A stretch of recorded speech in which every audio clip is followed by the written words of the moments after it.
बच्चों, जैसे ही दुर्योधन के पिता धृतराष्ट्र ने कहा कि युधिष्ठिर भी धर्म के रास्ते पर चलने वाला अपने पिता की तरह गुणवान है और सारी जनता उसके साथ है, उसके खिलाफ हम कोई काम भी नहीं कर सकते। यह सुनकर दुर्योधन बोलता है, पिताजी आपको और कुछ नहीं करना है, सिर्फ पांडवों को किसी न किसी बहाने वारणावत के मेले में भेज दीजिए। वारणावत एक जगह है, वहाँ पर मेला लगता था प्रतिवर्ष।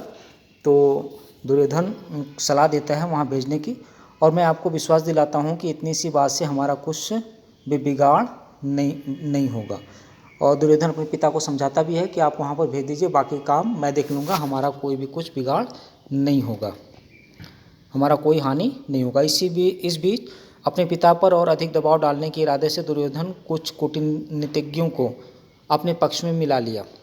कूटनीतिज्ञ जो राज दरबार में जो बड़े बड़े अधिकारी थे, उच्च पदों पर जो आसीन थे, जो राजनीति के मामले में और कूटनीति के मामले में काफ़ी जानकार थे, उनको अपने पक्ष में मिला लिया। वे बारी बारी से धृतराष्ट्र के पास जाकर पांडवों के विरुद्ध उन्हें उकसाने लगे और एक एक करके पांडवों के खिलाफ जाकर धृतराष्ट्र को उकसाने लगे। इनमें कार्तिक नाम का ब्राह्मण मुख्य था, जो शकुनी का मंत्री था। उसने धृतराष्ट्र को राजनीति चालों का भेद बताते हुए अनेक उदाहरणों और प्रमाणों से अपने दलीलों की पुष्टि की।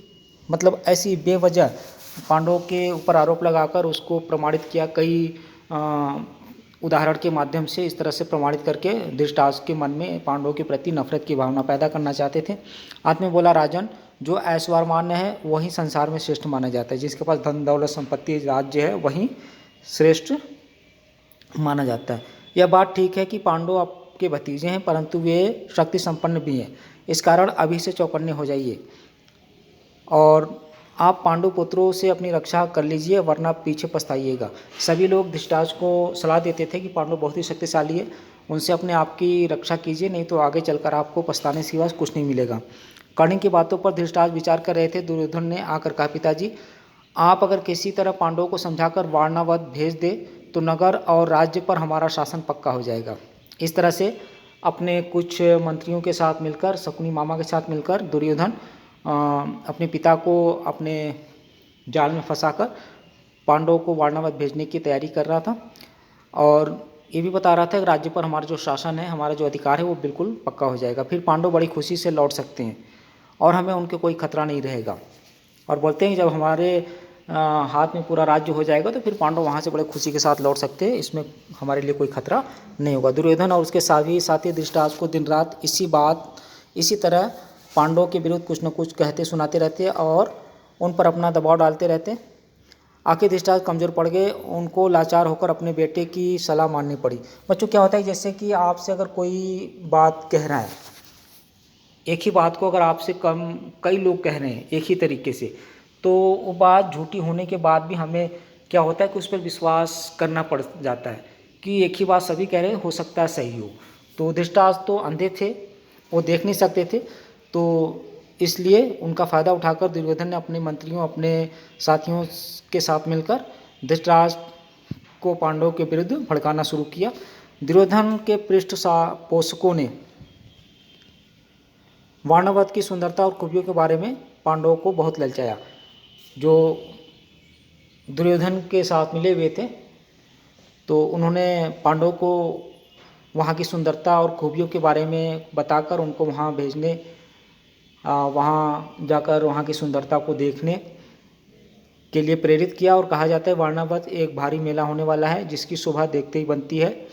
और उनकी बातें सुनकर खुद पांडवों को वारणावत जाने की उत्सुकता होगी। जाहिर सी बात है बच्चों कि अगर आपको किसी जगह के बारे में, जगह की सुंदरता के बारे में, वहाँ की खूबियों के बारे में अगर बताया जाता है तो मन में एक जिज्ञासा होती कि क्यों ना हम भी उस जगह को जाकर देखें। तो ठीक इसी तरह से पांडवों के मन में भी ये जिज्ञासा उठी, वारणावत को देखने की उत्सुकता उनके मन में जगी। और स्वयं यहाँ तक कि स्वयं पांडव जाकर धृतराष्ट्र से वहाँ जाने की अनुमति मांगते हैं। धृतराष्ट्र की अनुमति पाकर पांडव बड़े खुश हुए और भीष्म आदि से विदा लेकर माता कुंती के साथ वारणावत के लिए रवाना हो गए। मतलब इस तरह से उनको मोटिवेट किया गया, इस तरह से प्रेरित किया गया कि धृतराष्ट्र को कुछ कहने की जरूरत ही नहीं पड़ी। पांडव खुद धृतराष्ट्र के पास जाकर उनसे अनुमति मांगी, आज्ञा मांगी वहाँ जाने के लिए, और पांचों पांडव अपनी माँ कुंती के साथ वहाँ रवाना हो गए। पांडवों के चले जाने की खबर पाकर दुर्योधन की खुशी का कोई ठिकाना नहीं रहा, वो काफ़ी खुश हो गया।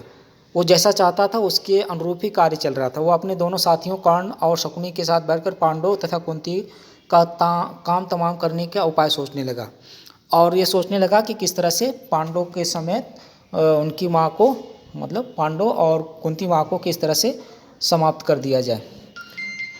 उसने अपने मंत्री पुरोचन को बुलाकर गुप्त रूप से सलाह दी और एक योजना बनाई। पुरोचन ने ये सारा काम पूर्ण सफलता के साथ पूरा करने का वचन दिया और तुरंत वारणावत के लिए रवाना हो गया। एक शीघ्रगामी रथ पर बैठकर पुरोचन पांडव से बहुत पहले वारणावत जा पहुंचा। मतलब दुर्योधन ने अपने साथियों के साथ, अपने मामा के साथ मिलकर योजना बनाई कि किस तरह के पांडवों को समाप्त करना है और अपने मंत्री पुरोचन को पांडवों से पहले वारणावत भेजकर उस योजना को सफल करने का, ठीक है। वहाँ जाकर उसने पांडवों को ठहरने के लिए सन, घी, मोम, तेल, लाख, चर्बी आदि जल्दी आग पकड़ने वाली चीज़ों को मिट्टी में मिलाकर एक सुंदर भवन बनवाया। मतलब ऐसी चीज़ों का भवन निर्माण कराया जिसमें आग बहुत जल्दी पकड़ती हो। ज़्यादातर उसमें लाख का प्रयोग हुआ था, चर्बी का, घी, मोम, तेल। इस बीच अगर पांडव वहाँ जल्दी पहुँच गए तो कुछ समय उनके ठहरने के लिए एक और जगह का प्रबंध पुरोचन ने कर रखा था कि मतलब भवन निर्माण के पहले अगर पांडव वहाँ पहुँच गए तो उनके लिए कहीं और रुकने की व्यवस्था जो दुर्योधन का मंत्री थे उन्होंने पहले कर रखा था। और दुर्योधन की योजना यह थी कि कुछ दिन पांडवों को लाख के भवन में आराम से रहने दिया जाए और जब वो पूर्ण रूप से निशंक हो जाए, मतलब उनके मन में किसी तरह की कोई शंका न रह जाए कि उनके खिलाफ साजिश की जा रही है, तब तक भवन में उसके बाद जब वो निश्चिंत हो जाए तो रात में उनके भवन में आग लगा दी जाए, जिससे पांडव तो जलकर भस्म हो जाएंगे और कौरवों के ऊपर कोई दोष भी नहीं लगा सकेगा। तो इस तरह से बच्चों लाख के घर की कहानी है, क्योंकि लाख के घर का निर्माण क्यों किया गया था, किस उद्देश्य की पूर्ति के लिए किया गया था, इस पाठ के बारे में इस पाठ के माध्यम से हमने आपको बताया। तो लाख का घर पांडवों को जलाकर मारने के लिए किया गया था, ठीक है। इस तरह से पाठ समाप्त हो गया बच्चों। अगले कक्षा में हम अगले चैप्टर का अध्ययन करेंगे। तब तक के लिए धन्यवाद।